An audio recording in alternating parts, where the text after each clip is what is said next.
Guys வணக்கம். இன்னைக்கு சிறுகடிக்க ஆசை சீரியல்ல என்ன நடந்தது அப்படின்றத பார்க்கலாம். ஸோ ஃபர்ஸ்ட் சீன் என்ன காட்டுறாங்க அப்படின்னு பார்த்தோம்னா, நம்ம நேற்றே பார்த்தோம் இல்லையா, ஒருத்தர் வந்துட்டு இப்போ பிரசாதம்லாம் கொடுக்குறாரு. கொடுத்துட்டு சொல்றாரு நம்ம மனோஜ் கிட்ட, உங்கள் ஒய்ஃப் ரோஹிணி வந்து உங்கள் பேரில் தான் அர்ச்சனை பண்ண சொன்னாங்க. உங்களுக்கு வந்து உடம்பு கண்ணில் அடிபட்டுருச்சுன்றக்காக அர்ச்சனை பண்ண சொன்னாங்க. இனிமேல் உங்களுக்கு எந்த பிரச்சனையும் வராது, நீங்கள் நல்லா இருப்பீங்க. இப்படி ஒரு ஒய்ஃப் கிடைக்க நீங்கள் கொடுத்து வச்சிருக்கணும் அப்படின்னு.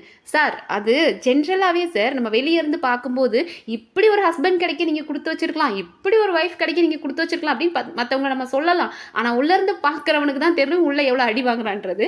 ஸோ அந்த மாதிரி ரோஹிணியை பற்றி தெரியாததுனால அவர் பாட்டுக்கு மனோஜ் கிட்ட சொல்கிறாரு. அப்படியே மனோஜுக்கு ஒரு செகண்ட் அப்படியே ரோஹிணி கண்ணுக்கு முன்னாடி வந்துட்டு போகிறாங்க. சே பொண்டாட்டி எவ்வளோ நம்ம மேலே பாசமாக இருந்தா அப்படின்னு. அடுத்தது பார்த்தோம் அப்படின்னா அவரோட ஸ்டாஃப் அங்கே ஒர்க் பண்ணுற ஷோரூமில் ஒர்க் பண்ணுற ஸ்டாஃப் 2 பேர் வராங்க. அப்போ மனோஜ் திட்டுறாரு, இதுதான் டைமாக வர்றது, கடைக்கு வர டைமாக இது அப்படின்போது, இல்லை சார் நாங்கள் பேம்ப்ளேட் கொடுக்க போயிருந்தோம், நம்மளோட ஷோரூம் பற்றி பேம்ப்ளேட் பக்கத்தில் இருக்க ஏரியாக்கெல்லாம் கொடுக்க போயிருந்தோம் அப்படின்போது யார் சொன்னாங்கன்னு கேட்குறாரு.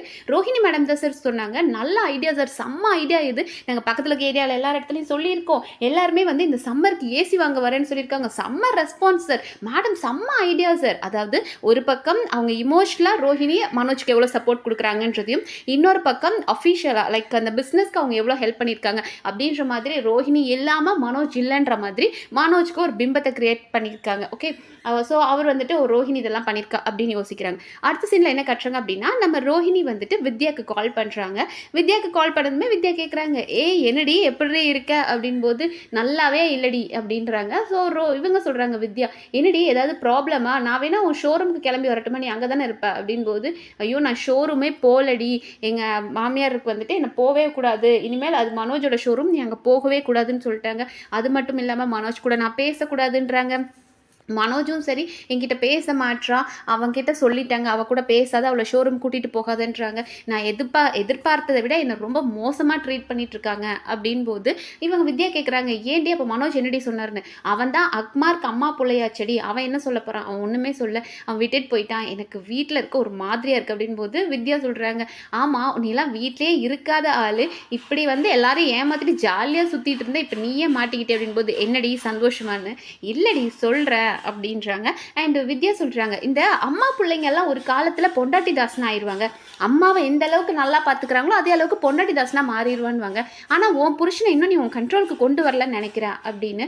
என்ன பண்றதுடி அப்படின்ற மாதிரி அவங்க ஃபீல் பண்ணிட்டு இருக்காங்க ரோஹிணி. அப்போ வித்யா சொல்றாங்க, சீக்கிரமா உன் புருஷனை உன் கண்ட்ரோலுக்கு கொண்டு வாடி, அப்பதான் நீ நார்மலா இருக்க முடியும் போது, ஆமாண்டி நான் ஏதாவது பண்ணணும், நான் பிளான் பண்ணுவேன், ஏதோ ஒரு விஷயத்த பிளான் பண்ணி கரெக்டாக பாக்கெட் பண்ணி அவனை என் பக்கம் இழுக்கணும். இப்போ மனோஜ் மட்டும் என் சைடில் இருந்தால் அப்படின்னா நான் என் மாமியாருக்கு பயப்படவே தேவையில்லை. ஏன்னா என் மாமியார் என்னை எங்கேயுமே போட மாட்டாங்க, ஷோரூமுக்கும் போகக்கூடாதுன்ட்டாங்க, பார்லருக்கும் போகக்கூடாதுன்ட்டாங்க, என்னை பயங்கரமாக கண்ட்ரோல் பண்ணுறாங்க. ஒருவேளை மனோஜ் எனக்கு சப்போர்ட் பண்ணா அப்படின்னா நான் எங்கள் மாமியார் ஈஸியாக வந்துட்டு இது பண்ணிடுவேன், அவங்க பேச்சை கேட்காம போயிடுவேன். ஆனால் மனோஜ் அவங்க கண்ட்ரோல் இருக்கிறனால தான், பட் சீக்கிரமாக என் கண்ட்ரோலுக்கு கொண்டு வந்தால் தான் சரிப்பட்டு வரும் அப்படின்றாங்க. வித்யாவும் பண்ணிடி, சீக்கிரமாக அவனை உன் கண்ட்ரோல் கொண்டு வா அப்படின்னு பேசிகிட்டு இருக்கும்போதே வித்யா வீட்டுக்கு யாரோ வந்திருக்காங்க, காலிங் பில் அடிக்கிறாங்க. ஸோ வித்யா சொல்கிறாங்க, சரிடி எங்கள் வீட்டில் யாரோ வந்திருக்காங்க, நான் பார்க்குறேன்ட்டு வச்சுடுறாங்க. ஓப்பன் பண்ணி பார்த்தா நம்ம முருகன் வந்திருக்காரு, அவரோட பர்த்டே இல்லையா, ஸோ கேக் எடுத்துகிட்டு வந்திருக்காரு. இவங்க இருந்துட்டு, என்னங்க கேக்லாம் எடுத்துகிட்டு வந்திருக்கீங்க, உங்கள் ஃப்ரெண்ட் யாராவது கேக் ஷாப் ஓப்பன் பண்ணியிருக்காங்களான்னு போது, இல்லைங்க என்னோட பர்த்டேங்க, அதுதான் கேக் கொடுக்கலான்னு வந்தேன். பார்த்தா அந்த கேக்கில் வந்துட்டு ஐ லவ் யூ வித்யா அப்படின்னு இருக்குது. ஸோ அதை பற்றி அவங்க கேட்குறாங்க, என்ன ஹாப்பி பர்த்டேன்னு தானே எல்லாருமே போடுவாங்க, நீங்கள் என்ன இப்படி போட்டிருக்கீங்க அப்படின் போது, ஆமாங்க அன்றைக்கே என் மனசில் இருக்கிறத சொல்லிட்டேன், நீங்கள் தான் இன்னும் ப்ராப்பராக சொல்லலை, எனக்கு டைரெக்டாக கேட்க தைரியம் இல்லாதனால தான் கேக்கில் கேட்குறேன் அப்படின்னாங்க. ஸோ அதில் வந்து ஐ லவ் யூ வித்யா அப்படின்னு இருக்கு இல்லையா, உடனே அவர் அதை வந்துட்டு வித்யா சொல்கிறாங்க, சரி நானும் உங்களுக்கு இந்த கேக்லேருந்தே ரெஸ்பாண்ட் பண்ணுறேன் அப்படின்னு சொல்லிட்டு அந்த ஐ லவ் யூன்றதில் அந்த லவ்ன்ற போர்ஷன் கேக்கை மட்டும் கட் பண்ணி அந்த லவ்வையே தூக்கிட்டு போய் முருகன் கையில் கொடுத்துட்டாங்க. ஏண்டா தம்பி, ஓ வாழ்க்கை இப்படி தான் சீரழியும்னு இருந்தால் யாரால் தடுக்க முடியும் அப்படின்ற மாதிரி தான் நமக்கு தோணுச்சு. ஸோ அந்த லவ்ன்ற கேக்கை வாங்கினதும், ஐயோ உங்கள் லவ்வையே கொண்டு வந்து என் கையில் கொடுத்துட்டிங்களா அப்படின்னு அவர் அப்படியே குட்டிக்காரன் அடிக்காத குறையா வீட்டில் அப்படியே ஜாலியாக அந்த வீட்டை ரூமே சுற்றி வராரு, எங்க ரொம்ப தேங்க்ஸுங்க அப்படின்னு. அடிமை மோசமான ஒரு அடிமை சிக்கிருச்சுன்னு வித்யாவுக்கு பயங்கர ஹாப்பி. ஸோ அப்படியே அவரே ஜாலியாக சுற்றிட்டு இருந்தவர் என்ன பண்ணாருன்னா, அந்த கேக்கில் இருந்த க்ரீமை கொண்டு வந்து கொஞ்சமாக அவங்க முகத்தில் தடவினாரு. உடனே வித்யா முறைச்சதும், எங்க சாரிங்க சும்மா ஜாலியாக இருந்தால் அதனால தாங்க செஞ்சுட்டேன் அப்படின் போது, இவங்களும் என்ன பண்ணிட்டாங்க, மறுபடியும் அந்த க்ரீம் எடுத்து அவர் மேலே பூச, இவங்க பூச, ஒரே காதல் மலையில் 2 பேரும் பொழிய ஆரம்பிச்சிட்டாங்க. அண்ட் அடுத்த சீனில் என்ன காட்டுறாங்க அப்படின்னு பார்த்தோன்னா நம்மளோட முத்து தான். ஸோ அவருக்கு சவாரிக்கு 2 பேர் வந்துட்டு வெயிட் பண்ணிகிட்ருக்குறாங்க. ஸோ 2 பசங்க வந்து ஏறுறாங்க. ஏறினதுக்கப்புறம் அவங்க ஒரு பர்டிகுலர் பிளேஸ் சொல்கிறாங்க. கேட்குறாங்க முத்துக்கிட்ட, பாஸ் அந்த இடத்துக்கு போக எவ்வளோ நேரம் ஆகும் அப்படின்போது ஒரு 3/4 மணி நேரம் ஆகும் அப்படின்னு நம்ம முத்து சொல்கிறார். ஓ 3/4 மணி நேரம் இருக்கா, சரி சரி நம்ம வேலையை ஆரம்பிப்போம் அப்படின்னு சொல்லிட்டு ஃபர்ஸ்ட்டு மிச்சர் பேக்கெட் எடுக்கிறானுங்க. மிச்சர் சாப்பிட்டுட்டு நம்ம முத்துக்கிட்டையும் கொடுக்குறாங்க.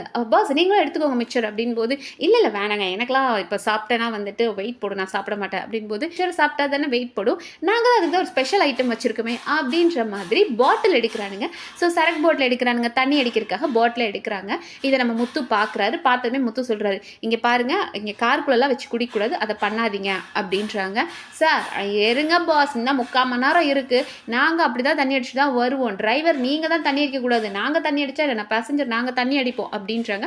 பட் முத்து மறுபடியும் வார்ன் பண்ணுறாரு, இல்லைங்க அதெல்லாம் பண்ணக்கூடாதுன்னு போது, நாங்கள் அப்படி தாண்டா பண்ணுவோன்னு சொல்லிட்டு அவனுங்க தண்ணி அடிக்கலான்னு சொல்லிட்டு ஓப்பன் பண்ண பார்க்குறாங்க. ஸோ முத்து காரை ஃபோர்ஸை கொண்டு போய் நிறுத்திட்டு 2 பேரையும் சட்டையை பிடிச்சி வெளியே போங்கடா அயோக்கிய ராஸ்கல் அப்படின்ற மாதிரி சட்டையை பிடிச்சி இழுத்து, ஏண்டா டே என்னோட கார் தான் எனக்கு சாப்பாடு போடுற தெய்வம், அதுக்குள்ளே உட்காந்து நீ குடிக்கிற, நான் குடிக்காதன்னு சொல்லியும் நீ ஓப்பன் பண்ணி குடிக்க போகிறேன்னா என்ன திமிருடா, அடித்து வாயெல்லாம் உடச்சிடுவேன், ஏன் கிட்டன்னு மட்டும் கிடையாது எங்கேயுமே இந்த மாதிரி பண்ணக்கூடாது போங்கடா அப்படின்போது, ஏய் நாங்கள் யாருன்னு தெரியுமா, நீ எவனா வேணாலும் இருந்துட்டு போ, காருக்குள்ளே இந்த வேலையை பண்ணக்கூடாது, ஒன்று காருக்குள்ளே ஒழுக்கமாக உட்காந்துருந்தா உட்காரு, இல்லை வேறு வண்டியை பிடிச்சி போ அப்படின்னு சொல்லிட்டு ஒரு பாதியில் இறக்கிட்டார்.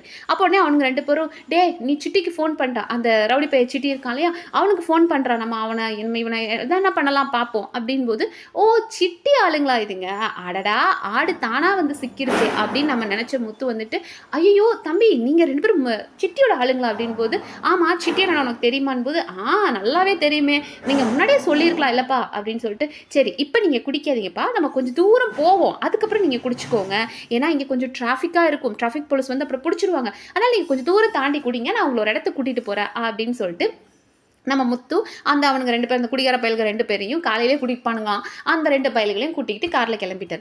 இன்னொரு சீன் என்ன காட்டுறாங்க அப்படின்னா, அந்த சிட்டி வந்து நம்மளோட இவங்க இருக்காங்க இல்லையா மீனோட தம்பி சத்யா, அவரை காலேஜ் போகிற வழியில் அவனோட ஆளை வச்சு பிடிச்சிட்டு கூட்டிகிட்டு வந்துட்டானுங்க. அப்போ சத்யா கோவம் வருது, டே நான் காலேஜ் போகும்போது இவனுங்க வந்து என்னை கூப்பிட்றானுங்க, எதுக்கு என்ன இப்படி பண்ணுறாங்க அப்படின் போது, அவனுங்க ரவுடி பயல்கள் அப்படி தான்ப்பா பண்ணுவானுங்க, இதாக இருந்தால் கூட கத்தி அருவா வச்சு தான் கொஞ்சுவானுங்க, அவனை பற்றி உனக்கு தெரியாதாப்பா அப்படின்ற மாதிரி அவன் மிரட்டுறான். அப்போ இவர் கேட்குறாரு, என்ன மிரட்டுறியா, இங்கே பாரு நான் காலேஜ் போகணும், படிக்கணும், நல்ல வேலைக்கு போகணும்னு நினைக்கிறேன், ப்ளீஸ் என்னை விட்டுருங்க அப்படின் போது, இப்போ நீ வேலைக்கு போனால் என்ன பண்ண போகிற, உனக்கு சம்பளம் தருவாங்க அதுதானே, என்கிட்ட வேலை செய்ய, அதே சம்பளத்தை நான் உனக்கு அதை விட ஜாஸ்தியாக தரேன், நீ முதல்ல மாதிரி வந்துட்டு நீயா போய் வட்டியெல்லாம் கேட்க வேண்டாம், நீ அக்கௌண்ட்ஸ் மட்டும் என்கிட்ட பாரு, பணத்தை வாங்குறதெல்லாம் பசங்க பார்த்துக்குவாங்க, நீ அக்கௌண்ட்ஸ் பாரு, உன்னை தவிர எனக்கு வேறு யாருமே பர்ஃபெக்டாக கிடைக்கல அப்படின் போது, இங்கே பாரு அதெல்லாம் நான் பண்ண மாட்டேன், எனக்கு இந்த தேவையில்லாத வேலை இதெல்லாம் நான் பண்ண மாட்டேன், என் குடும்பத்தை நான் பார்த்துக்கணும், நல்ல வேலைக்கு போகணும் அப்படின்னு சொல்லி பேசிக்கிட்டு இருக்கிறாரு. பட் அவன் இருந்துட்டு சிட்டி இருந்துட்டு, ஏய் என்கிட்ட நீ வேலை செஞ்சால் மட்டும்தான் நீ இருக்க முடியும், அப்படி இல்லைனா நீ ஆசைப்படுற மாதிரி எப்படி காலேஜ் போகிற, படிக்கிற, எக்ஸாம் எழுதுற, நான் பார்க்குறேன், உன்னை எக்ஸாமே எழுத விட மாட்டேன்னு மிரட்டிக்கிட்டு இருக்கிறாரு. கரெக்டாக அந்த நேரம் நம்மளோட முத்து அந்த 2 குடிகார பயல்களை கூப்பிட்டுட்டு சிட்டி ஆஃபீஸ்க்கே வந்துடுறான். வந்துட்டு இவனை சத்யாவை பார்த்ததுமே முத்து கேட்குறாரு, என்னடா நீ இங்கே வந்துருக்க, மறுபடியும் ஏதாவது சேர்ந்துட்டியாடான் போது, இல்லை மாமா இவன் ஆள் வச்சு கூப்பிட்டுட்டு வந்துட்டான் அப்படின்னு சொல்லி திட்டுறாரு. அப்புறம் இந்த 2 பேரும் இருந்துட்டு, அண்ணன் உங்கள் பேரை சொன்னோன்னே இப்படி குடிக்கலான்னு பார்த்தோம், இவனுங்க வந்து ஓவராக பேசினா அவங்க பேரை சொன்னோம், அதை இங்கேயே கூட்டிகிட்டு வந்துட்டான், அண்ணன் ரொம்ப ஓவராக பண்ணுறான், இவனை 4 தட்டு தட்டுங்கண்ணே அப்படின்னு அவனுங்க 2 பேரும் பேசும்போது, என்ன தட்டுறதா இர்றா அப்படின்னு சொல்லிட்டு சிட்டி முன்னாடியே வச்சு அந்த 2 பேரையும் வெளுன்னு வெளுக்கிறாரு நம்ம முத்து. ஏண்டா குடிகார நாய்ங்களா, காலையிலே குடிப்பீங்களா, சொல்ல சொல்ல வண்டியில் கேட்காம குடிப்பீங்களா அப்படின்னு பலார் 4 வைக்கிறாரு. அப்போ சிட்டி எந்திரிச்சு வந்துட்டு, ஏ முத்து அப்படின் போது, டேய் நீ என்கிட்ட நிறைய தடவை அடி வாங்கிட்ட, அமைதியாக இரு, முதல்ல ஆளுங்களை முன்னாடி கொஞ்சம் பூஜை பண்ணிட்டு அப்புறம் உன்கிட்ட வர அப்படின்னு சொல்லிட்டு அவனுங்களை பல்லார்னு அடி வாங்குறானுங்க. வாங்கினதுக்கப்புறம் இனிமேல் இந்த வேலையை வச்சுக்கிட்டா அவ்வளோதான் அப்படின்றாரு. அதுக்கப்புறம் 2 பேர் மறுபடியும் அடிக்கிறதுக்கு இன்னும் 2 பேர் வரானுங்க. ஏண்டா டே உங்களெல்லாம் அடித்து துவச்சி காய விட்டதெல்லாம் மறந்துருச்சான்னு சொன்னதும் ஓடிட்டானுங்க. அதுக்கப்புறம் நீ என்னடா சத்யா அப்படின் போது, இவன் என்னை கூப்பிட்டுட்டு வந்துட்டான்னு சொன்னதுக்கு, ஏண்டா படிக்கிற பையனை நீ இப்படி தான் பண்ணிகிட்டு இருக்கியா, அவன் தான் சொல்லிட்டான்ல வரமாட்டான்னு, அப்புறம் ஏன்டா அவனை கூப்பிட்டுட்டு இருக்க, இங்கே பாடுறா நான் அமைதியாக போகிறேன், சிட்டிக்கிட்ட சொல்கிறேன் அமைதியாக போகிறேன், நீ ரொம்ப ஆடாத, அன்றைக்கே என் பொண்டாட்டி நீ தள்ளி விடும்போது உன்னை அடித்து கையை காலை உடச்சி நான் ஜெயிலுக்கு போவேன், என் குடும்பத்துக்காக தான் நான் அமைதியாக இருக்கேன், ஆனால் என் குடும்பத்துக்கு ஒன்று அப்படின்னா உன்னை நான் என்ன வேணாலும் பண்ணிடுவேன், இந்த பையன் இப்போ திருந்தி படித்து குடும்பத்தை பார்க்கணும்னு நினைக்கிறான். அவனையும் இந்த மாதிரி தொல்லை பண்ணிட்டு இருந்தேன்னா, சிட்டி உனெல்லாம் எத்தனை தடவை அடிச்சாச்சு, உன்னை அடி அடின்னு மரண அடி அடிச்சாச்சு அப்படின்போது சிட்டி வந்துட்டு, அதெல்லாம் அப்போ இப்போ என்னை சுற்றி எத்தனை பேர் இருக்காங்க பற்றி அப்படின்போது, இந்த அல்லக்கைங்களா அடி வாங்கிட்டு எல்லாம் கதறிட்டு இருக்கு அப்படின்ற மாதிரி இவனுங்களை நம்பி நீ பேசிட்டு இருக்கியா? இங்கே பார், உனக்காது இங்கே பின்னாடி இத்தனை பேர் இருந்தால் தான் தைரியம் வரும். ஆனால் எனக்கு அப்படி கிடையாது. முத்து சொல்கிறேன், எனக்கு அப்படி கிடையாது. நான் வந்து தனியாகவே அடித்து உங்களெல்லாம் ஓட விட்டுருவேன். அதனால் என்கிட்ட வேலையை வச்சுக்காது. என் குடும்பத்துக்கு ஒன்று அப்படின்னா உங்களெல்லாம் அவ்வளோதான் அப்படின்ற மாதிரி மிரட்டி விட்டுட்டு கிளம்பிடுறாரு. அண்ட் அடுத்த சீனில் என்ன காட்டுறாங்க அப்படின்னா, நம்ம மீனா கிச்சனுக்கு வந்து பார்க்குறாங்க. பார்த்தா ரோஹிணி சமைச்சிட்டு இருக்காங்க. ஐயோ, என்ன ரோஹிணி நீங்கள் வந்து சமைச்சிட்டு இருக்கீங்க அப்படின்னு மீனா கேட்கும்போது, ஆமாம் ஆன்டி இனிமேல் எனக்கு நானே சமைச்சிக்க சொல்லிட்டாங்க தானே அப்படின்னு அவங்க சொல்லிட்டு இருக்கும்போது கரெக்டாக ஸ்ருதி வந்துடுறாங்க. அடி பாவி, அவளே அமைதியாக இருந்தாலும் சண்டால சிரிக்கி இவ சும்மா இருக்க மாட்டான்ற மாதிரி ஸ்ருதிக்கு பயங்கர சிரிப்பு. அச்சோ, உங்கள் நிலமையை பார்த்தீங்களா? எப்படி இருந்த மருமக அப்படியே எப்படி இருந்த செல்ல மருமக இப்படி சோறுகின்ற மருமகள் ஆயிட்டீங்களே. ஆமாம் ரோஹிணி, இந்த விதின்னு ஒன்று இருக்குன்றாங்க, அது உண்மைதான் போல இருக்கு பாருங்களேன். நீங்களும் அந்த கல்யாணத்தில் அவ்வளோ நேரம் அங்கே இருந்தீங்க. மேபி உங்கள் மலேசியா மாமாவை நீங்கள் அப்போவே பார்த்துருந்தீங்கன்னா அவரை எங்கேயாவது அனுப்பிவிட்ருப்பீங்க, தப்பிச்சிருப்பீங்க. ஆனால் நீங்கள்லாம் போனதுக்கப்புறம் நம்மளோட முத்து மீனா கிட்ட நீங்கள் மாட்டணும், சம்பவம் ஆகணும்னு இருக்குது பார்த்தீங்களா அப்படின்னு சொல்லி அவங்க பயங்கரமாக சிரிக்கிறாங்க.